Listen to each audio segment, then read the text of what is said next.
Okay, now we will discuss a beautiful concept of volume of distribution, inside distribution and plasma protein binding. तो volume of distribution को पहले देखते हैं कि वो क्या होता है, क्योंकि कई बार आपके टू मार्क्स में, पहले बात तो ये कॉन्सेप्ट बहुत ही इंपॉर्टेंट है। आपको फार्माकोलॉजी में अगर कॉन्सेप्ट फ्रेम करने हैं तो आपको ये छोटे छोटे कॉन्सेप्ट आने चाहिए। तो वॉल्यूम ऑफ डिस्ट्रीब्यूशन में आप देखिए, सबसे पहले वॉल्यूम ऑफ डिस्ट्रीब्यूशन क्या होता है। तो एक तो आपको फार्मूला पर बच्चों लर्न करना होगा कि वॉल्यूम ऑफ डिस्ट्रीब्यूशन जो होता है वो डोज एडमिनिस्टर्ड, देखिए मैं शॉर्ट में लिखूंगा, आप अपने पैरेलली क्या बना नोट्स बनाते जाइए। Dose administered upon plasma drug concentration. तो ये इसमें हम आईवी करेंगे, इसमें हम आईवी की बात कर रहे हैं, ठीक है, ये ध्यान दीजिएगा। Dose administered IV upon plasma drug concentration, ये क्या होता है, ये आपका होता है वीडी, वॉल्यूम ऑफ डिस्ट्रीब्यूशन। अब वॉल्यूम ऑफ डिस्ट्रीब्यूशन को किस तरीके से आप डिफाइन करेंगे। देखिए अभी तक हमने पढ़ा, सबसे पहले हमने ड्रग को मेम्ब्रेन ट्रांसपोर्ट के थ्रू क्रॉस कराया, उसकी मेम्ब्रेन से। मेम्ब्रेन ट्रांसपोर्ट से जैसे ड्रग क्रॉस हुई वो किस में गई, वैस्कुलर कंपार्टमेंट में। हमने वो चीज़ कहाँ पे पढ़ ली, एब्जॉर्प्शन में। अब एब्जॉर्प्शन के बाद एक बार ड्रग कहाँ पे आ गई है, अप टू द सर्कुलेशन, क्योंकि एब्जॉर्प्शन की डेफिनेशन इस बात को कहती है कि जब movement of drug from the site of administration up to the blood circulation. तो ब्लड सर्कुलेशन में ड्रग आ गई, तो अब उस ड्रग का फेट क्या है, भविष्य क्या है।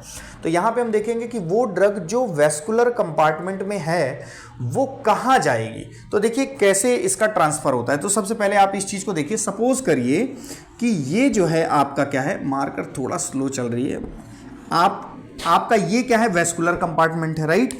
और वैस्कुलर कंपार्टमेंट के बाद ये जो है आपका, ये क्या है, ये टिश्यू है बच्चों। ये क्या है, ये आपका कोई क्या है, टिश्यू।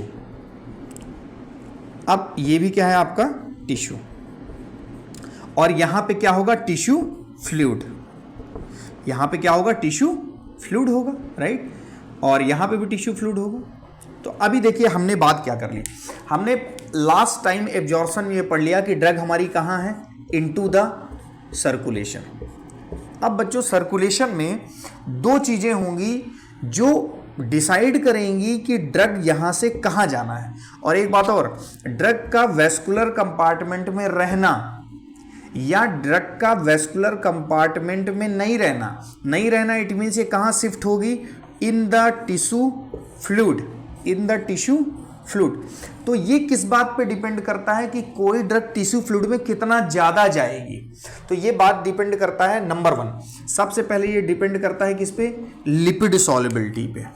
देखिए बहुत कंसेप्चुअल टॉपिक है, ध्यान से सुनिए, लिपिड सॉल्युबिलिटी पे, सॉल्युबिलिटी। एक तो फैक्टर क्या है जो इसका इधर मूवमेंट की तरफ डिसाइड कर रहा है, लिपिड सॉल्युबिलिटी, और दूसरा होता है प्लाज्मा प्रोटीन बाइंडिंग, जो हमारा टॉपिक भी है। तो प्लाज्मा प्रोटीन, सबसे पहले हम लिपिड सॉल्युबिलिटी को देखते हैं। देखिए बच्चों, जैसा कि मैंने आपको पहले बताया मेम्ब्रेन ट्रांसपोर्ट में कि प्लाज्मा मेम्ब्रेन की जो इनर मैक्सिमम थिकनेस है, मिडिल की लिपिड बाइलेयर, तो लिपिड बाइलेयर बट ऑब्वियसली किसकी बनी हुई है, लिपिड की। और जैसा कि मैंने बोला था कि लाइक डिजॉल्व्स लाइक, या से तो वो लिपिड जो सॉल्युबल ड्रग होंगी, लिपिड लविंग ड्रग होंगी, वो उस मेम्ब्रेन से आसानी से क्या करेंगी, पेनिट्रेट करेंगी। तो वही कॉन्सेप्ट हम यहाँ पे रखते हैं कि इस मेम्ब्रेन को क्रॉस करने के लिए अगर ड्रग की लिपिड सॉल्युबिलिटी ज़्यादा है तो वो किधर की तरफ शिफ्ट ज़्यादा होगी, टिश्यू फ्लूइड में। क्योंकि यहाँ ये कैसा होता है, यहाँ पोलर इन्वायरमेंट होता है, ब्लड कैसा होता है, पोलर होता है। जबकि अगर ड्रग आपकी लिपिड सॉल्युबल है तो किसकी तरफ जाना चाहेगी, जिधर लिपिड सॉल्युबिलिटी ज़्यादा हो। तो लिपिड सॉल्युबिलिटी किसकी की है, मेम्ब्रेन में है, तो वो इधर से ट्रांसफर होकर किधर की तरफ जाएगी, इन द टिश्यू फ्लूइड। और इधर भी सेम होगा, इन द टिश्यू फ्लूइड। तो आपको पहले पॉइंट से ये समझ में आया कि higher the lipid solubility, higher chance of a drug to cross these membranes and reach up to the tissue fluid, means lipid solubility अगर ज़्यादा है तो उसका टिश्यू फ्लूइड में वैस्कुलर कंपार्टमेंट से टिश्यू फ्लूइड की तरफ मूवमेंट क्या होगा, ज़्यादा होगा। और देखिए बच्चों, वॉल्यूम ऑफ डिस्ट्रीब्यूशन इसी बात को इंडिकेट करता है। अगर आप बोलते हैं किसी ड्रग का वॉल्यूम ऑफ डिस्ट्रीब्यूशन ज़्यादा है, किसी ड्रग का वॉल्यूम ऑफ डिस्ट्रीब्यूशन कम है, तो उसका सेंस इस बात से नहीं जाता कि वो ड्रग वैस्कुलर कंपार्टमेंट में कितनी है। किसी ड्रग का अगर वॉल्यूम ऑफ डिस्ट्रीब्यूशन बहुत ज़्यादा है तो इट मीन्स वो ड्रग ज़्यादा कहाँ पे है, not in vascular compartment but that drug is available in the tissue fluid. Means अगर किसी ड्रग का वीडी हाई है इट मीन्स उसकी कहाँ पे मूवमेंट प्रेजेंस ज़्यादा है, टिश्यू फ्लूइड में, ना कि वैस्कुलर कंपार्टमेंट में। तो ये कॉन्सेप्ट आपको बिल्कुल क्लियर रखना है माइंड में कि वीडी ज़्यादा है इट मीन्स वो वैस्कुलर कंपार्टमेंट में रिटेन ड्रग नहीं करेगी। तो पहला फैक्टर आपका लिपिड सॉल्युबिलिटी हो गया। दूसरा आपका है हाँ ठीक है, दूसरा है आपका क्या, प्लाज्मा प्रोटीन बाइंडिंग।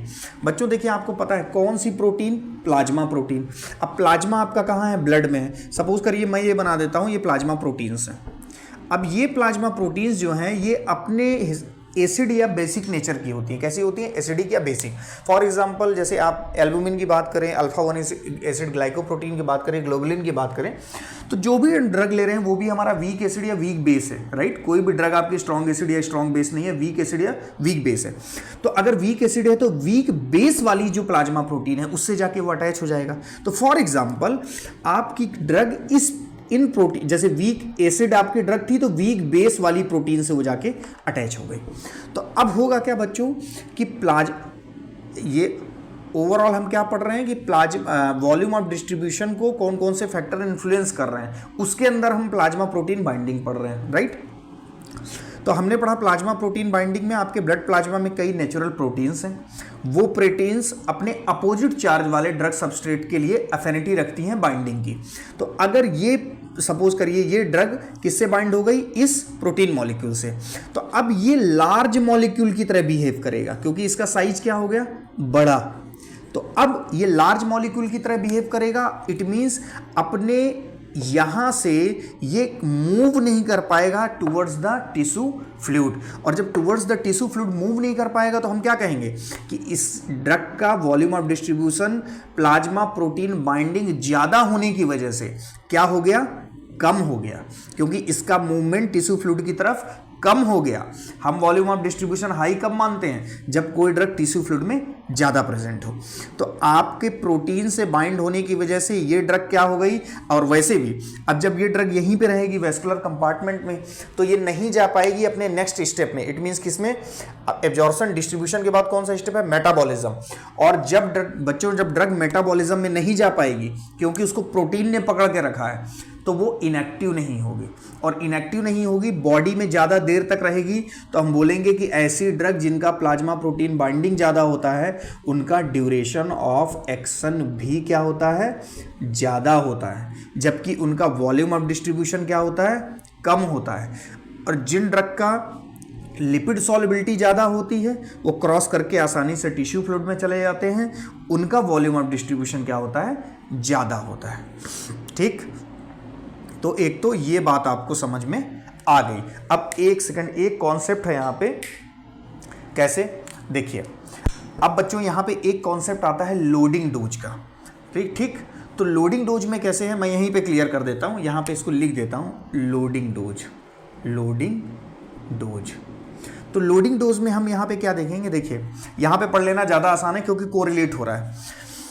जिन ड्रग्स की लिपिड सॉल्युबिलिटी ज़्यादा है, तो लिपिड सॉल्युबिलिटी ज़्यादा होने की वजह से वो क्या वैस्कुलर कंपार्टमेंट में रिटेन कर रही है, नहीं कर रही है, शिफ्ट कहाँ हो रही है, टुवर्ड्स द टिश्यू फ्लूइड। तो एक बात बताइए, जब towards the tissue fluid shift हो रही है, अगर इसका साइट ऑफ एक्शन है कहीं पे सेंट्रल नर्वस सिस्टम या कहीं पे भी, तो ये वहाँ तक जा पाएगी क्या, नहीं। अगर जाती भी है तो हाईली लिपिड सॉल्वर होने की वजह से ये क्या करेगी, towards the tissue fluid shift हो जाएगी और उसकी कंसंट्रेशन हाईली वेस्कुलर ऑर्गन में क्या हो जाएगी, एकदम से फॉल हो जाएगी। तो जब भाई प्लाज्मा ड्रग कंसंट्रेशन जिस ड्रग की जितनी ज़्यादा होगी उसका थेरेप्यूटिक रिस्पॉन्स भी उतना ज़्यादा होगा। तो अब अगर यहाँ पे हाईली लिपिड सॉल्युबल नेचर की वजह से ये ड्रग की शिफ्टिंग हो जा रही है टिश्यू फ्लूइड में, इट मीन्स थेरेप्यूटिक इफेक्ट भी क्या हो जा रहा है, कम हो जा रहा है। तो इस थेरेप्यूटिक इफेक्ट को मेंटेन करने के लिए आप हायर अमाउंट ऑफ ड्रग देंगे, तो उसको बोलते हैं, आप जितनी हायर अमाउंट ऑफ ड्रग देंगे उसको बोलते हैं लोडिंग डोज, राइट। अब इसको फॉर एग्जाम्पल, एक एग्जाम्पल से हम समझते हैं। एक एग्जाम्पल से कैसे, देखिए अभी आपको आसानी से समझ में आ जाएगा। सपोज करिए आपकी कोई हाइपोथेटिकल ड्रग है, कौन सी? फूस्पोरिन। कौन सी ड्रग है बच्चों? फूस्पोरिन। तो फूस्पोरिन आपकी क्या है? आप इस पे कुछ भी लिखिए, ABCD, फूस्पोरिन ड्रग है। अब आपको थ्योरेटिकली पता है कि इस ड्रग की जब 1 ग्राम या 1000 मिलीग्राम आपके प्लाज्मा में इसका अमाउंट होगा, तभी इसका ऑप्टिमम या मैक्सिमम इफेक्ट आपको मिलने वाला है। अब सपोज करिए डॉक्टर ने प्रिस्क्राइब किया कि आप इसको डेली 100 mg लीजिए। तो सपोज करिए आपने 100 मिलीग्राम लिया और इसका 10% अगर डेली मेटाबोलाइज होता है तो 100 मिलीग्राम आपने लिया। 100 मिलीग्राम लेने के बाद आपका कितना मिलीग्राम बचा? 10% मेटाबोलाइज हो गया तो कितना बचा? 90 मिलीग्राम। और जबकि plasma drug concentration optimum level के लिए कितना चाहिए? 1 ग्राम। तो आप दूसरे दिन फिर कितना लेंगे? 100। तो ये कितना हो गया? 190। अब 190 का दूसरे दिन 10% मेटाबोलाइज हो जाएगा, कितना बचा? 171। फिर थर्ड डे आपने 100 mg ले लिया तो आपका हो गया 271।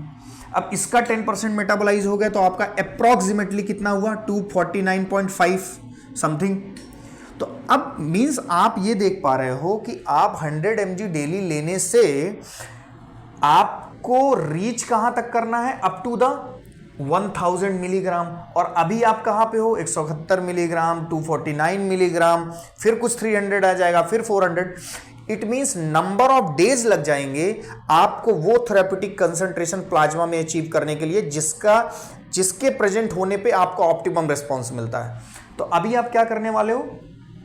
आप इसमें डे 1 में आप प्रेस्क्राइब करोगे क्या इस चीज को अवॉइड करने के लिए, ताकि उसकी डे 1 से ही कंसंट्रेशन आपको उतनी मिल जाए। आप डे 1 में कितना प्रेस्क्राइब कर देंगे? 1000 मिलीग्राम। तो डे 1 में बच्चों अगर 1000 मिलीग्राम दिया तो डे के लास्ट में आपका इसका 10% मेटाबोलाइज हुआ तो कितना बचा? 900 मिलीग्राम बचा। अब दूसरे दिन आप कितना प्रेस्क्राइब करोगे? अब कंटिन्यूअस 100 mg डेली चलेगी। दूसरे दिन 100 mg किए तो 900 प्लस 100 कितना हो गया? अगेन 1000 mg हो गया। फिर लास्ट में कितना हुआ? वो मेटाबोलाइज होके 900। फिर आपने दूसरे दिन 100 ले लिया, अगेन आपका कितना हो गया? 1000। तो आपका कंटिन्यूअसली पर डे तो जो ब्लड में प्लाज्मा ड्रग कंसंट्रेशन है वो ऑप्टिमम कितनी बनी रह रही है? 1000 मिलीग्राम, जो कि मस्ट रिक्वायर्ड थी उसके ऑप्टिमम इफेक्ट के लिए। तो इसके लिए आपने किया क्या कि वो डोज आप जल्दी से अचीव कर लिए। आपने डे 1 में हायर डोज ऑफ ड्रग दी, और वो हायर डोज ऑफ ड्रग जो मेंटेनेंस डोज को मेंटेन करने के पहले दी जाती है उसको बोलते हैं लोडिंग डोज। तो ये आपका 1000 mg यहाँ पे क्या है? Loading dose. तो ये आपका बहुत एक प्यारा सा कॉन्सेप्ट है। तो आपको वॉल्यूम ऑफ डिस्ट्रीब्यूशन और प्लाज्मा प्रोटीन बाइंडिंग का ये कॉन्सेप्ट आपको हमेशा क्लियर होना चाहिए। Thank you very much.